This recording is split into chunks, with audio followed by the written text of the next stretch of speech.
recently, because of the headlines and news commentary about the Supreme Court vacancy and Senate hearings and all of the things that go with it, there's been a slightly elevated concern about the degree to which Supreme Court makeup might impact the capital market, stock market.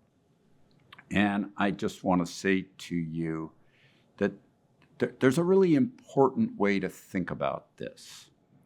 And it actually has nothing to do with the Supreme Court, but it applies. And then we can talk about the Supreme Court in a moment. But the first part is markets really only price the future. They don't price the past. You know that. And the future that they price is someplace typically other than the most extraordinary of circumstances, which a Supreme Court appointment is not, between about 3 months into the future and about 30 months into the future. The stock market doesn't worry about tomorrow or 2 weeks from now. It's thinking past that. In a real panic, it gets to the panic being big thing that surprises everybody everywhere in a hurry. It gets down to below 3 months, but not much. It's pricing maybe out a month and a half then. And then it never really pays much attention to much more than about 30 months into the future. That's what it's pricing all the time. Sometimes a little on the short end of that, sometimes a little on the long end of that, but 3 months to 30 months approximately. Supreme Court appointment is an appointment for life. And the makeup of the Supreme Court doesn't shift very much, very often.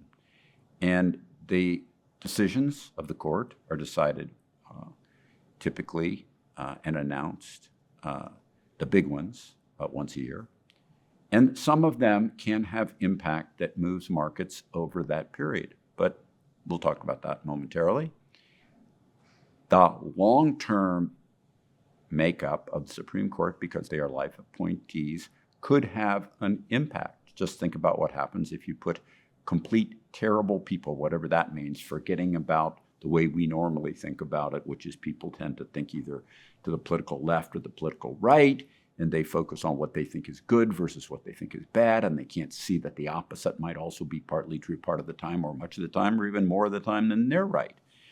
But if we just think about what happens if you made the 9 members all terrible, terrible, terrible, terrible, that would have an impact over the next bit of time, and it would have a real world impact over the long term, but the market doesn't pre-price the very long term. It just doesn't. And if you believe it does, you're going to have trouble with the stock market because there's an awful lot of things that come up that are very long-term oriented that people get very worked up about, and they just don't have market power.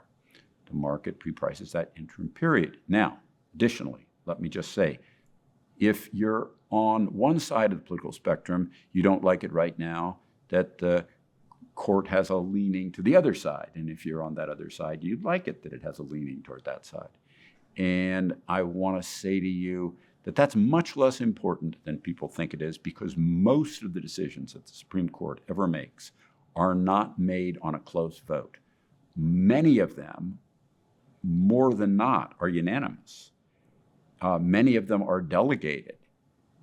And yet it is also true that it is a very distinct minority that are decided on a close vote where the makeup of the court is terribly important. Now, those tend to get a lot of headlines. They tend to be thought of as terribly important. And yet, even there, few of them impact what capital markets care about, which is the future of business in the next 3 to 30 months.